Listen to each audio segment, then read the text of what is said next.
दशामाता व्रत की प्रामाणिक कथा के अनुसार प्राचीन समय में राजा नल और दमयंती रानी सुखपूर्वक राज्य करते थे। उनके 2 पुत्र थे।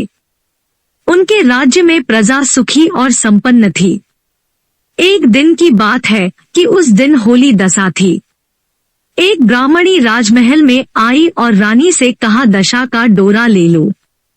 बीच में दासी बोली, हाँ रानी साहिबा, आज के दिन सभी सुहागिन महिलाएं दशा माता की पूजन और व्रत करती हैं तथा इस डोरे की पूजा करके गले में बांधती हैं, जिससे अपने घर में सुख समृद्धि आती है। अत रानी ने ब्राह्मणी से डोरा ले लिया और विधि अनुसार पूजन करके गले में बांध दिया। कुछ दिनों के बाद राजा नल ने दमयंती के गले में डोरा बंधा हुआ देखा। राजा ने पूछा, इतने सोने के गहने पहनने के बाद भी आपने यह डोरा क्यों पहना? रानी कुछ कहती, इसके पहले ही राजा ने डोरे को तोड़कर जमीन पर फेंक दिया। रानी ने उस डोरे को जमीन से उठा लिया और राजा से कहा, यह तो दशामाता का डोरा था, आपने उनका अपमान करके अच्छा नहीं किया। जब रात्रि में राजा सो रहे थे तब दशामाता स्वप्न में बुढ़िया के रूप में आई और राजा से कहा, हे राजा, तेरी अच्छी दशा जा रही है और बुरी दशा आ रही है। तूने मेरा अपमान करने अच्छा नहीं किया। ऐसा कहकर बुढ़िया दशा माता अंतर्ध्यान हो गई।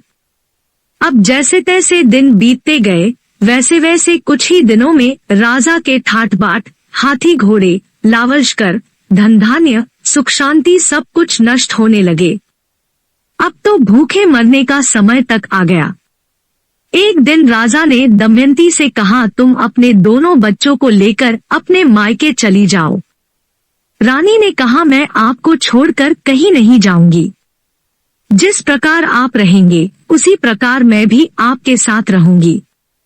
तब राजा ने कहा, अपने देश को छोड़कर दूसरे देश में चलें। वहां जो भी काम मिल जाएगा वही काम कर लेंगे। इस प्रकार नल दमयंती अपने देश को छोड़कर चल दिए। चलते चलते रास्ते में भील राजा का महल दिखाई दिया। वहां राजा ने अपने दोनों बच्चों को अमानत के तौर पर छोड़ दिया। आगे चले तो रास्ते में राजा के मित्र का गांव आया। राजा ने रानी से कहा, चलो हमारे मित्र के घर चलें। मित्र के घर पहुंचने पर उनका खूब आदर सत्कार हुआ और पकवान बनाकर भोजन कराया। मित्र ने अपने शयन कक्ष में सुलाया। उसी कमरे में मोर की आकृति की खूंटी पर मित्र की पत्नी का हीरो जड़ा कीमती हार टंगा था। मध्यरात्रि में रानी की नींद खुली तो उन्होंने देखा कि वह बेजान खूंटी हार को निगल रही है। यह देखकर रानी ने तुरंत राजा को जगाकर दिखाया और दोनों ने विचार किया कि सुबह होने पर मित्र के पूछने पर क्या जवाब देंगे। अत यहाँ से इसी समय चले जाना चाहिए। राजा रानी दोनों रात्रि को ही वहां से चल दिए। सुबह होने पर मित्र की पत्नी ने खूंटी पर अपना हार देखा। हार वहां नहीं था। तब उसने अपने पति से कहा, तुम्हारे मित्र कैसे हैं जो मेरा हार चुराकर रात्रि में ही भाग गए हैं? मित्र ने अपनी पत्नी को समझाया कि मेरा मित्र कदापि ऐसा नहीं कर सकता, धीरज रखो, कृपया उसे चोर मत कहो। आगे चलने पर राजा नल की बहन का गांव आया। राजा ने बहन के घर खबर पहुंचाई कि तुम्हारे भाई भौजाई आए हुए हैं। खबर देने वाले से बहन ने पूछा, उनके हालचाल कैसे हैं? वह बोला, दोनों अकेले हैं, पैदल ही आए हैं तथा वे दुखी हाल में हैं। इतनी बात सुनकर बहन थाली में कांदा रोटी रखकर भैया भाभी से मिलने आई। राजा ने तो अपने हिस्से का खा लिया, परंतु रानी ने जमीन में गाड़ दिया। चलते चलते एक नदी मिली। राजा ने नदी में से मछलियां निकालकर रानी से कहा, तुम इन मछलियों को भूंजो, मैं गांव में से परोसा लेकर आता हूँ। गांव का नगर सेठ सभी लोगों को भोजन करा रहा था। राजा गांव में गया और परोसा लेकर वहां से चला तो रास्ते में चील ने झपट्टा मारा तो सारा भोजन नीचे गिर गया। राजा ने सोचा कि रानी विचार करेगी कि राजा तो भोजन करके आ गया और मेरे लिए कुछ भी नहीं लाया।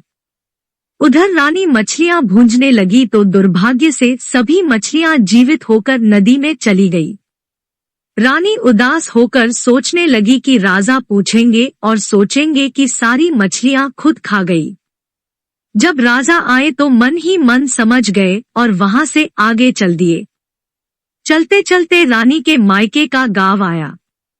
राजा ने कहा, तुम अपने मायके चली जाओ, वहां दासी का कोई भी काम कर लेना। मैं इसी गांव में कहीं नौकर हो जाऊंगा। इस प्रकार रानी महल में दासी का काम करने लगी और राजा तेली के घाने पर काम करने लगा। दोनों को काम करते बहुत दिन हो गए। जब होली दशा का दिन आया तब सभी रानियों ने सिर धोकर स्नान किया। दासी ने भी स्नान किया। दासी ने रानियों का सिर गूंथा तो राजमाता ने कहा, मैं भी तेरा सिर गूंथ दूं। ऐसा कहकर राजमाता जब दासी का सिर गूंथ ही रही थी तब उन्होंने दासी के सिर में पद्म देखा। यह देखकर राजमाता की आंखें भर आईं और उनकी आंखों से आंसू की बूंदें गिरी। आंसू जब दासी की पीठ पर गिरे तो दासी ने पूछा, आप क्यों रो रही है? राजमाता ने कहा, तेरे जैसी मेरी भी बेटी है जिसके सिर में भी पद्म था, तेरे सिर में भी पद्म है। यह देखकर मुझे उसकी याद आ गई। तब दासी ने कहा, मैं ही आपकी बेटी हूँ। दशा माता के कोप से मेरे बुरे दिन चल रहे हैं, इसलिए यहाँ चली आई। माता ने कहा, बेटी तूने यह बात हमसे क्यों छिपाई? दासी ने कहा, माँ मैं सब कुछ बता देती तो मेरे बुरे दिन नहीं कटते। आज मैं दशा माता का व्रत करूंगी तथा उनसे गलती की क्षमायाचना करूंगी। अब तो राजमाता ने बेटी से पूछा, हमारे जमाई राजा कहाँ है? बेटी बोली, वे इसी गांव में किसी तेली के घर काम कर रहे हैं। अब गांव में उनकी खोज कराई गई और उन्हें महल में लेकर आए। जमाई राजा को स्नान कराया, नए वस्त्र पहनाए और पकवान बनवाकर उन्हें भोजन कराया गया। अब दशामाता के आशीर्वाद से राजा नल और दमयंती के अच्छे दिन लौट आए। कुछ दिन वहीं बिताने के बाद अपने राज्य जाने को कहा। दमयंती के पिता ने खूब सारा धन, लावलश्कर, हाथी घोड़े आदि देकर बेटीजमाई को विदा किया। रास्ते में वही जगह आई जहां रानी में मछलियों को भूना था और राजा के हाथ से चील के झपट्टा मारने से भोजन जमीन पर आ गिरा था। तब राजा ने कहा, तुमने सोचा होगा कि मैंने अकेले भोजन कर लिया होगा, परंतु चील ने झपट्टा मारकर गिरा दिया था। अब रानी ने कहा, आपने सोचा होगा कि मैंने मछलियां भूनकर अकेले खा ली होंगी, परंतु वे तो जीवित होकर नदी में चली गई थी। चलते चलते अब राजा की बहन का गांव आया। राजा ने बहन के यहाँ खबर भेजी। खबर देने वाले से पूछा कि उनके हालचाल कैसे हैं। उसने बताया कि वे बहुत अच्छी दशा में हैं। उनके साथ हाथी घोड़े लावलश्कर है। यह सुनकर राजा की बहन मोतियों की थाल सजाकर लाई। तभी दमयंती ने धरती माता से प्रार्थना की और कहा, माँ आज मेरी अमानत मुझे वापस दे दो। यह कहकर उस जगह को खोदा जहां कांदा रोटी गाड़ दिया था। खोदने पर रोटी तो सोने की और कांदा चांदी का हो गया। ये दोनों चीजें बहन की थाली में डाल दी और आगे चलने की तैयारी करने लगे। वहां से चलकर राजा अपने मित्र के घर पहुंचे। मित्र ने उनका पहले के समान ही खूब आदर सत्कार और सम्मान किया। रात्रि विश्राम के लिए उन्हें उसी शयन कक्ष में सुलाया। मोरनी वाली खूंटी के हार निगल जाने वाली बात से नींद नहीं आई। आधी रात के समय वही मोरनी वाली खूंटी हार उगलने लगी तो राजा ने अपने मित्र को जगाया तथा रानी ने मित्र की पत्नी को जगाकर दिखाया। आपका हार तो इसने निगल लिया था। आपने सोचा होगा कि हार हमने चुराया है। दूसरे दिन प्रातः काल नित्य कर्म से निपटकर वहां से वे चल दिए। वे भील राजा के यहाँ पहुँचे और अपने पुत्रों को मांगा तो भील राजा ने देने से मना कर दिया। गांव के लोगों ने उन बच्चों को वापस दिलाया। नल दमयंती अपने बच्चों को लेकर अपनी राजधानी के निकट पहुँचे तो नगरवासियों ने लावलश्कर के साथ उन्हें आते हुए देखा। सभी ने बहुत प्रसन्न होकर उनका स्वागत किया तथा गाजे बाजे के साथ उन्हें महल पहुंचाया। राजा का पहले जैसा ठाट बाट हो गया।